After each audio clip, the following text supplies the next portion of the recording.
Coming up next on the Filthy Rich Cleaners podcast. If any of you have heard any of my content, you know that I would never suggest anybody start out under, at minimum, $40 an hour if you are going the business route. From your first dollar to your first million, welcome to the Filthy Rich Cleaners podcast, presented by ZenMaid. Join your host, Stephanie Pipkin, founder of Serene Clean, as she shares proven tips, tricks, and hard-earned lessons. Whether you're just starting out or ready to scale, get ready to discover how to build your own cleaning empire. Let's roll up our sleeves and dive in. Hello, everyone. Welcome back to the Filthy Rich Cleaners podcast. I am your host, Stephanie from Serene Clean, and in today's episode, I am going to be doing a very in-depth timeline of Serene Clean's history, specifically in these categories: what we were charging clients at that time, what we were paying employees at that time, what the monthly revenue at each of these milestones was for the business, as well as what benefits we were offering. I just started thinking about the fact that so many owners that I speak to have very unrealistic expectations as to what we can actually offer as benefits to our staff members, as well as I've been seeing this question a lot in the comments, like, am I paying too much? Am I paying too little? And spoiler alert, that has a lot to do with what you are charging as well as what your market demands. Because in rural Wisconsin, where my business is located, it's a much lower cost of living.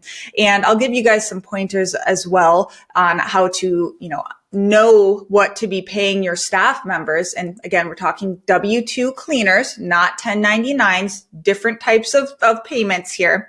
And we'll go through that as well as some of the things that were going through my mind. So we're going to take it all the way back to when I opened Serene Clean in April of 2019 and, making $0 in revenue because it was just me starting out, all the way to our peak, which was January of 2022, where we brought in $334,000 in that month.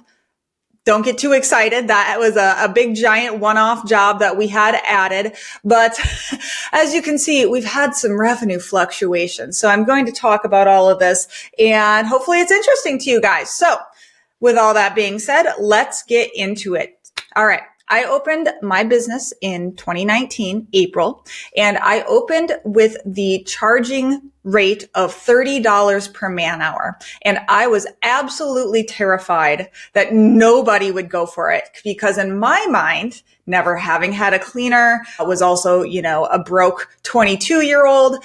I'm thinking, in what world would anybody pay $30 for house cleaning? I did not put that value on it. So in my mind, I couldn't imagine anybody paying that, considering at the time I was making $12 an hour at my job. So I'm like, nobody's going to pay for this, right? But luckily I went in at $30 an hour and I immediately started hiring. As you guys know, my first employee I hired or attempted to hire, go check out my first 10 employees episode if you need to get some details on that. That's a good one. But I was paying $12 an hour to residential, and because commercial accounts started calling, I made the decision to do $13 an hour to commercial. So when it comes to how I decided what to pay, I went off of the concept of paying 40% of what you are charging to clients. And so because I was charging $30 an hour, $12 an hour was 40% of that. And that is kind of a universal general rule that you'll see in our industry, that for W-2 employees, we want to stick around that 40% mark. And then that a lot, if you stick to that, as you increase what you're charging to clients, you increase the wages as well. Now looking back, we do not do a pay differential for commercial employees. And the reason I decided to do it in the first place was because in my mind, I'm like, commercial cleaners, they don't have the opportunity to get tips. And so by that logic, I was like, they should get a higher pay wage.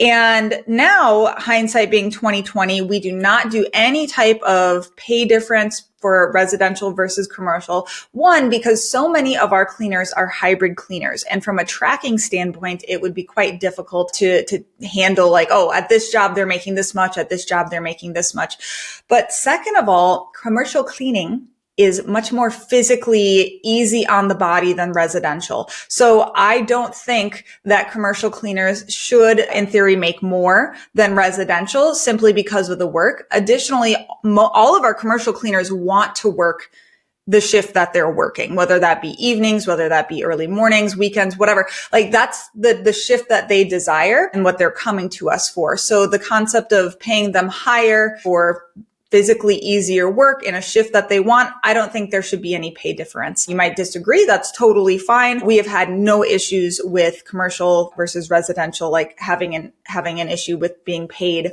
the same. So in the beginning though, that's what I did. It worked out okay. And that's when I realized like, oh, most of my commercial cleaners are also going to be residential, vice versa. We run a lot of hybrid cleaners basically. So that's what I started out with. I had only one benefit really, which was flexibility and hiring very part-time. I will say that I did technically offer PTO to begin with, starting after a year. So after somebody hit a year of employment with me, I offered pretty minimal PTO, and it was just to full-timers. And the reason I chose that as my first actual benefit was because honestly, I couldn't fathom anybody working for me for a year. Like a year was so long, I didn't even know if I was going to be in business, right? So it didn't even feel like a real benefit, frankly. And so I would suggest PTO with a time limit on that as your first, like, really true benefit if you want to do that right away, because frankly, you most likely are not going to have any employees hit a year. So heck, 6 months, that would be amazing, right? So it's almost like a benefit that you don't actually have to pay out. Obviously now our PTO is wildly different, but this was just starting out. I clearly had no money, right? And couldn't hardly pay anything either. And so thinking back to that again, this is 2019, I was making $12 an hour at my normal job. And so to me, I was like, oh, for cleaning, this is pretty good. And so nobody had a problem with it. Nobody had a problem with the wages at that time. So coming at this from a 2025 lens, I'm like, oh my gosh, that's so low. At the time, it was an appropriate wage for what it was. And again, offering huge flexibility. So this whole video, this has taken me a long time to prep today, because going back and trying to find when I did price increases and wage increases was actually really difficult. It's not typically something that you're noting down anywhere. It's more so I was just combing through invoices of first time cleans over the years and seeing okay, this client started here. What was that first invoice? And that told me when I did these price increases. So it is mostly accurate. It's in this ballpark. Okay. It looks like we kept $30 an hour for the entire first year. And April of 2020, 1 year in, we increased our prices to $33 an hour. So it took me an entire year to do a $3 an hour charge. And in April of 2020, our revenue was $10,000 a month. So 1 year in, I was bringing in $10K a month. Going to our next price increase was December of 2020. So now half a year, basically, we increased from 33 to 35. So as you can see, I'm doing these little itty bitty price increases on new clients. All of my current clients were grandfathered in. And this is something that we've done. And what I would suggest over the life of the business is you do price increases all on your current clients, but you don't necessarily hop them to your going rate, because that would probably scare them off, especially when we start getting to the higher rates. We cannot increase prices on a client like that. So we just did small chunk increases. But at this time, December 2020, we are now $5 more than what we started at. And our revenue was a huge jump. So from April 2020, we're at 10K. December of 2020, we are up to $45,000 a month. So huge explosive growth. And if we recall what 2020 was, guys, what was that? A huge pandemic? Oh yeah, COVID. So 2020 was a crazy year for us, and we grew drastically, increased a ton of commercial, but residential too. So we're starting to hop and go here. So on to May of 2021. this is where we did our next price increase, roughly around that. And we bumped it up an entire $5 an hour. We are to $40 an hour. And if any of you have heard any of my content before, you know that I would never suggest anybody start out under at minimum $40 an hour if you are going the business route. Individual cleaners are getting $40 an hour. So you best believe that if you're a business and you are looking to get employees, not under $40 an hour, guys. You can't afford it. You will not make any money, meaning in your pocket, after paying employees, paying insurance, paying all of the expenses. It is far above the going rate, is higher than $40 an hour. So it took me, 2019, it took me 2 years to get to $40 an hour. So again, if I had started at 40 back in 2019, like everything would have happened much faster. The business would have grown from a revenue perspective much faster. But then live and learn. This is the timeline, and hopefully it gives you guys some lessons too. So here we are in May of 2021. We're charging $40 an hour, and our pay increased. I increased our starting wage to $13 an hour, and the range is $13 to $15 an hour. And at this time, we are now at $70,000 a month. So from December 2020 to May of 2021, we jumped from $45,000 to $70,000 a month. So we are just growing, scaling. And one of the biggest indicators too of, do I need to do a wage increase, a starting wage increase, is, are people applying? And, there could be a lot of reasons people are not applying to your job, whether that be from a visibility standpoint. But for us, it's like, okay, we're increasing the rates that we're charging. So now we're at 40 an hour. So let's increase those wages as well. So 13 to 15 an hour and at $70K a month. Okay, so this is where we get into the crazy numbers, and I'll have some caveats here for you guys, so everybody keep your pants on. So September of 2021, we did another price increase. So as you can see, we're doing much faster price increases. And I remember at this time, we were having a tougher time hiring and keeping up with demand, despite doing group interviews and everything. It's just, as you can see, we were growing really, really fast. And so there's a couple levers that you can pull when it comes to how to handle too much demand and not enough supply, AKA staff, as well as our close rate was incredibly high at $40 an hour. So all of these things are saying, increase your dang prices. If everybody's saying yes, if you're having a hard time keeping up, you need to increase your prices, because you only have so many time slots available with the current staff that you have. So we need to make as much money as possible in every single one of those time slots. So it was simply an experiment at every single one of these price increases. I remember feeling so anxious every time we did these price increases and thinking in my head, no way in hell is anybody going to say yes to this. There's no way. And guess what? There was a way, and they started saying yes. And it just completely shifted my mindset and my grip on reality, frankly, that people would pay this for house cleaning. And so once people started saying yes at $45 an hour, it's like, oh my gosh, like there's no way it can go higher. There's no way it can go higher. I was thinking that at $35 an hour. So I just want you guys to understand the mindset shift that was happening for me of, what will the market bear? And that is the only fact that matters, is what will the market bear in our area? And again, this is rural Wisconsin. We are talking 20,000 people in one of our locations, towns.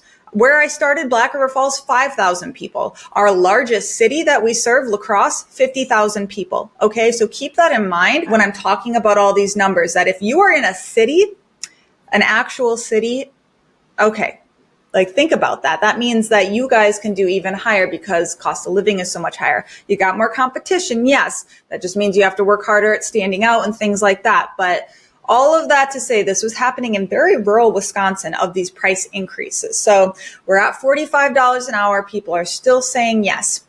And I remember being so hesitant about the next price increase. I was like, 50, that's insane. That's insane. But I was like, we don't have any openings. So we have to do something and to increase our revenue.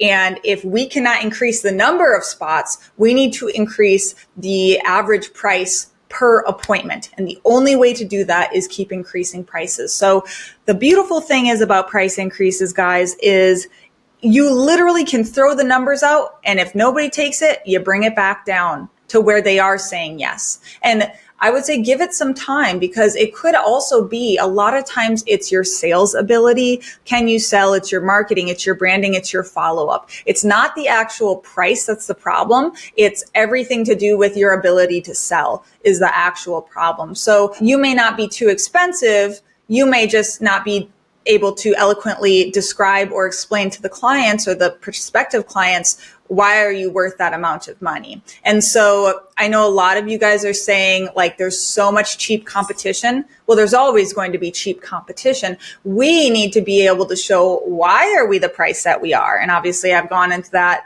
many times. That's a whole nother topic. But as you can see, we are clearly closing good. Things are going well. And then, okay, so all of that little side tangent to say, January of 2022, we started charging going back to September of 2021, we're charging that $45 an hour, and our revenue was $155,495.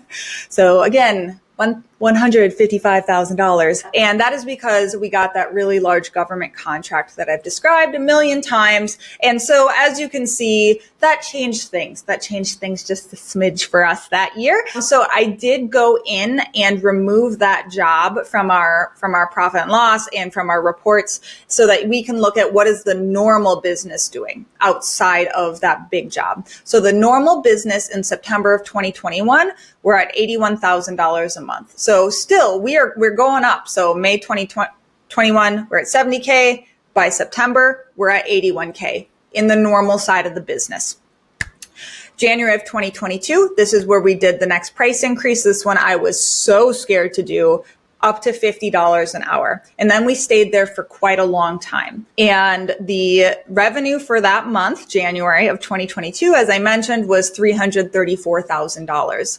And that is, the big job is coming to an end. The last month was February, but January we hit $334,000. And the normal business was at $86,000 a month. Still, going up slightly from that September, still doing good on that side. And really for us in the normal side of the business, while this giant job was happening, it was really like keep the normal business going. Because I was not there. I was not running the normal side of the business. My management team was. I was absentee and I was at this big job 7 days a week, right? So it was like, don't let the thing break, as Stephanie's over here bringing in all this money, right? That's the point and goal at that time in the business. And my management team, they did absolutely beautifully.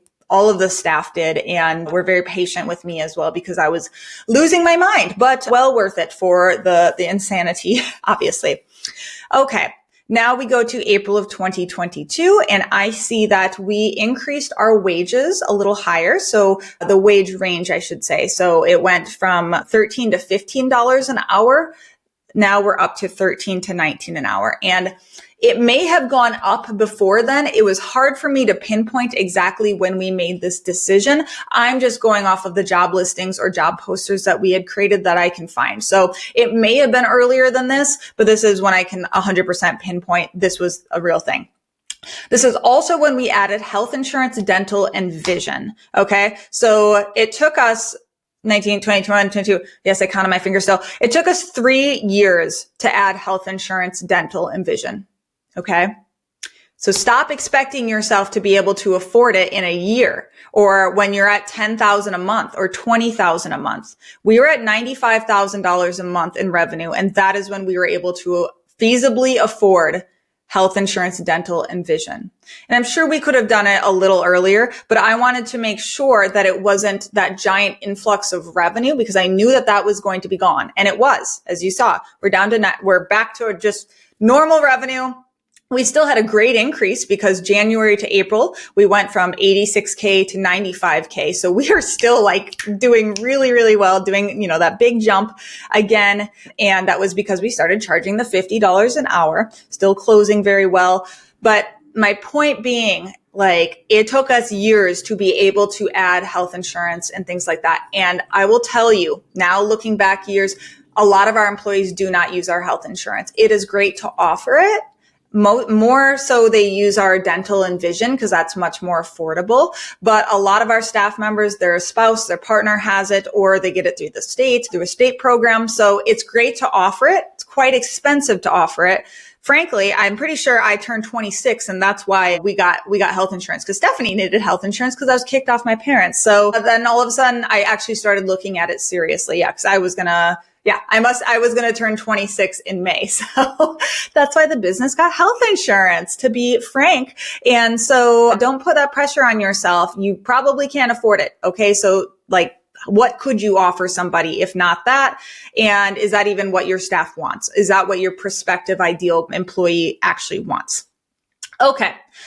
Now we are jumping a whole year nearly, and nothing had really changed. March of 2023, this is when we added our 401k with company match, and we were at $98,000 a month. So from April 2022 to March of 23, we're pretty stagnant and steady on that revenue, just shy of $100K a month. And we are doing good and can add this additional benefit. And this is one of our most popular benefits that we've ever added, was a 401k, because a lot of our staff members who had been with us for a couple years, that was something that was sorely lacking for them, is like, I really want to be able to add to retirement and plan for my future and treat this more so like a career. And so it was really important to me that we did this. And it's something that we actually talk about every single week in our team meeting. I say how much the employees added to their 401ks, how much the company match was, and how much the entire year have we added to retirement collectively as a company. And that is like a very important metric to me, because a lot of times our staff members are coming in, they've never even had access to a 401k because they were in service jobs or whatever. And those types of places do not offer retirement, certainly not with a company match. So this is very important to me, and also helps teach our, staff members financial literacy and planning for their future, and that this is actually like a career for them, not just something that they're doing casually. So that was a great benefit add for sure. And then jumping to May of 2023, this is where I can definitively see the first time that we charged our current rate, which is $55 an hour. And we have stayed there ever since. We are currently at $55 an hour, and that is all based on our close rates. And this is $55 an hour is what the market will bear that I have seen in rural Wisconsin. We have experimented with higher rates specifically for vacation rentals because we don't like doing them. And, we have five or eight that are grandfathered in that we still service, and they are all at flat rate, but they all average out to $60 an hour because they're such kind of not the clients, but the actual thing itself is a pain. So we want to make more money on it because there's so much more administrative labor on vacation rentals for us. But all other residential, initial cleans, move outs, everybody, maintenance cleans are at $55 an hour.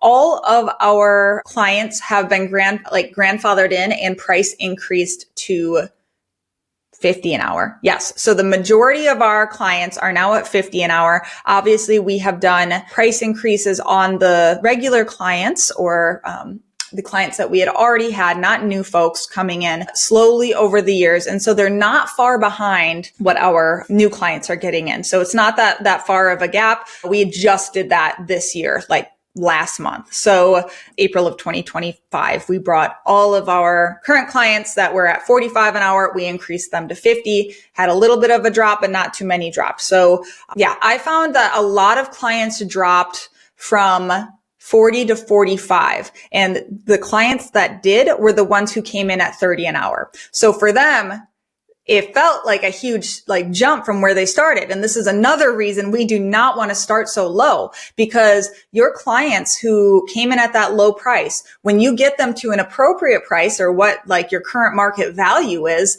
they feel like, oh my gosh, you're too big for your britches, Stephanie. Why are you trying to charge us $45 an hour when we were paying $30? Even though they conceptually understand price increases and they, not even saying hey, we're getting $55 an hour, 45 is nothing for you guys from what comparatively to what new clients are paying. But for them, it's they're their perceived value of your service is going to be wildly different because of the context of where they came in. And so that's why it's so important that when you're starting out, have your price as high as possible. Obviously, get jobs, get whatever you need to do, but it's much more difficult to do what I've done and very slowly and painfully increase people, where if they just started out higher, during, those years, I would have been getting more revenue from the same clients. So just food for thought there, guys. So here we are. We are at May of 2023, charging $55 an hour, where we've stayed ever since based on close rates. We are at $113,000 a month, and our starting wage we increased to $16 an hour, and the range going up to $21 an hour. So if you guys recall, previously it had been 13 to 19 in April of 2022. Year later, May of 2023, we increased our starting wage to 16 because we were having a huge shortage in folks applying. And that was kind of how we gauge, like, that starting wage needs to go up. We also have increased to 55. Yes, our overhead was massive now because of the management team, these benefits, insurance, all of that stuff, of course. We felt that it was appropriate to increase that starting wage, and it worked. And that is where our starting wage is to this day, $16 an hour. And we have our raise schedule very well laid out now. I'll get into that a little bit later. But the highest wage possible for cleaning techs was raised to $21 an hour. So our longest employees were getting up closer to that amount. Okay, August of 2024. Let's hop forward another year. We are at $121,000 a month in our regular business, no big jobs. And that was our highest revenue month that we have had thus far. We are now chasing after that high of August last year. And that's for a variety of reasons, staffing or call outs or whatever. We've been a little bit stuck. And so that has been, our goal this year is how can we get to where we were back in August of 2024, because we had great margins at that time and whatnot. And obviously I've, made content about the different struggles that we've had this year from, whether that be staffing, call outs, etc. But I know that we're going to hit it again. So I'm feeling good, but that's where we were in August of 2024. And 2024 was the year of added benefits. That's when I truly feel like last year we came into our own as like, we are a company that really can offer a really attractive, robust workplace that from a cultural perspective, obviously I have a fantastic workplace culture for my company. And that's why the people who started at $12 an hour, several of them are still with me today, which is insane, when I had nothing. And it was just like insane back then, but they have come along the way, and that's really, really amazing. And so now we added 2024, we added holiday pay on a tiered system. We added PTO for part-timers, as well as lowered the timeline for when people can get PTO, which is now in 6 months, they can get PTO as full-timers. We added a car care benefit, which basically reimburses them when they are spending money on vehicle-related expenses, and they can submit those expenses to us, and we will reimburse them on a tiered system as well. And we also introduced the Employee Assistance Program, which is 100% free therapy services to our staff and their immediate families. And that was actually a really well-received and wonderful benefit that we added last year. So it was like the year of benefits. We might have gone a little hog wild, honestly, now from like, oh shit, overhead's really high because of that. So I'm still learning, guys. Like, it's still like kind of a guess of like, can we afford this thing? And what is the actual effect of this going to be for sure? Come 2025, we now have better spin the wheel bonuses because we have this cool wheel that if you qualify every quarter, you can spin for different bonuses. So we have made those bonuses better and more enticing, as well as easier to get, so that it was more fair across both residential and commercial clients. We also added bereavement leave this year. So we are done adding benefits for this year. And honestly, I don't even know the next time we will add a benefit, because we just increased our wage potential as well. We completely revamped our performance review and wage guidelines in January of this year. And I'm not going to get into that all this episode, because this is going to be a long episode already. So if you guys are interested in hearing me like outline exactly how we went about what our wage guidelines are, what the schedule is for raises, and how people qualified for those raises, just let me know in the comments below on YouTube. By the way, if you're listening in Spotify, you can watch You can watch me talk and wave my hands around. Why are you watching on Spotify? Go watch on YouTube, guys. Give it a like on YouTube too. I get it. If you're cleaning, Spotify is probably easier, or whatever podcast listener you like. But yeah, if you enjoy visually seeing what I'm talking about and gesticulating, go on to YouTube. I'm a YouTube girly. You guys know that. So we are now at $16 starting wages still, but now the potential has increased to $25 an hour. So it takes a long time for anybody to get there. Like, we're talking like 9 or 10 years to get there based on our guidelines now. But now it's spelled out exactly how people get raises, what's going to take away from their raises, literally broken down by percentage. It's amazing. It's crazy. Like, it took us a lot of conversation and back and forth between the management team of how do we handle this. Yeah. So now people have the opportunity to make up to $25 an hour and have all of these fantastic benefits, as well as, obviously, since day one, tips have been a thing. On average, I believe we make like each year, I think last year it was over $30,000 in tips on paychecks, because we don't, know about cash tips, obviously. IRS, our cleaners report all of their tips. Okay. Don't come after me. Wink.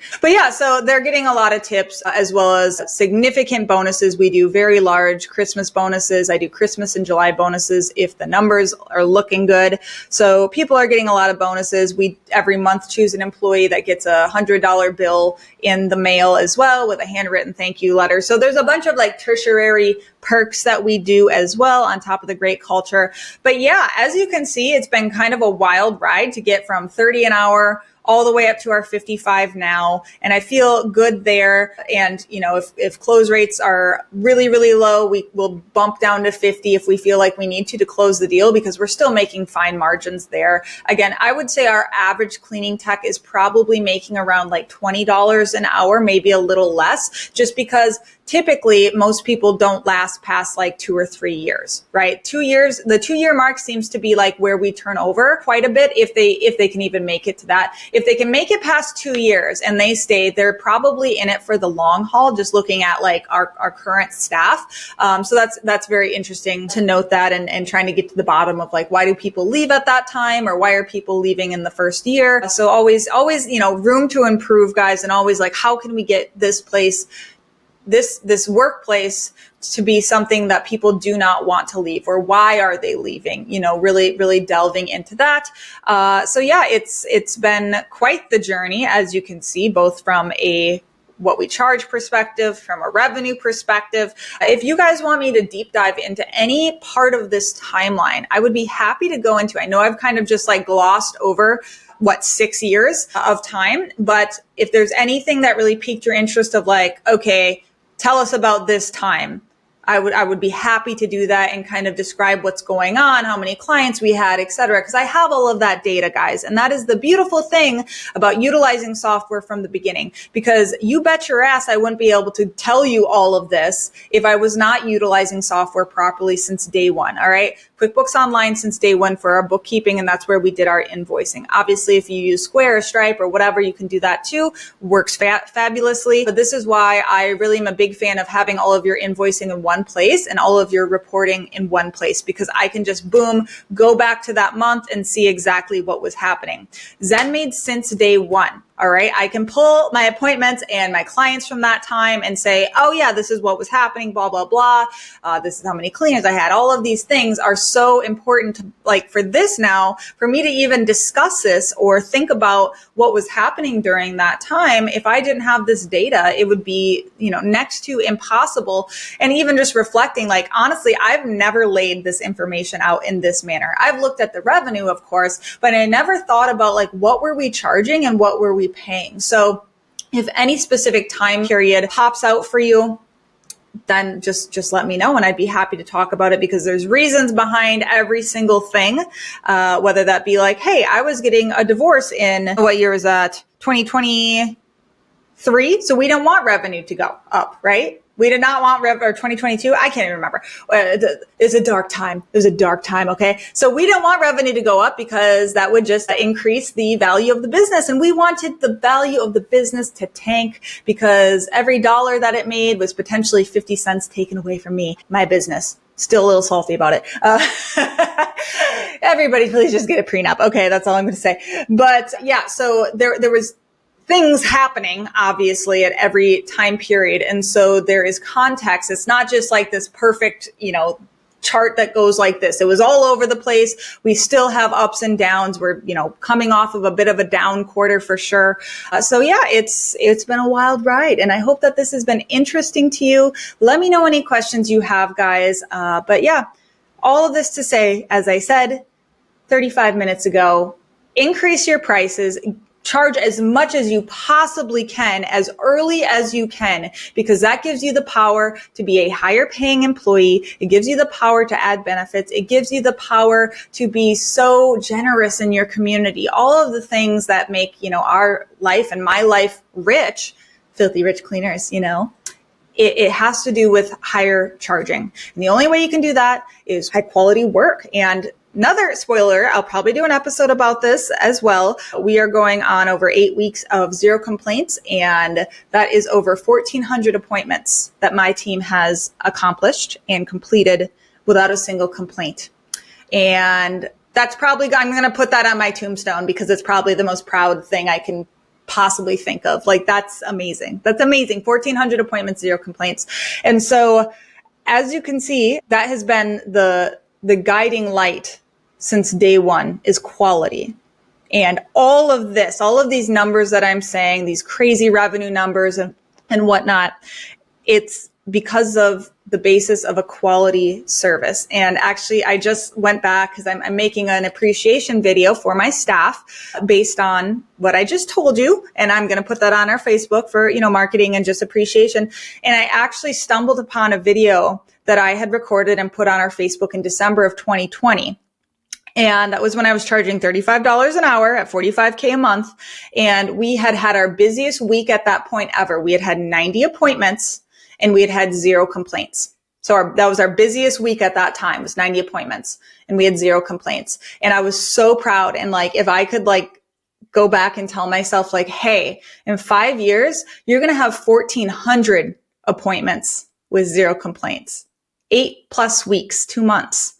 I would have cried. I feel like crying now thinking about it because I'm just so freaking proud. And so, point being, prices as high as possible, quality as high as possible. Get some freaking checklists, guys. Use the checklist feature in ZenMaid. You need to have consistency. Get a training program in place. All right. That's why have we hit this quality? Okay. I'll spoiler alert. There's higher wage guidelines. So they are much more incentivized to do high quality work and spelling out exactly what's going to take away from those wages, quality being one of the biggest ones, as well as the training program that we have overhauled and implemented since last year.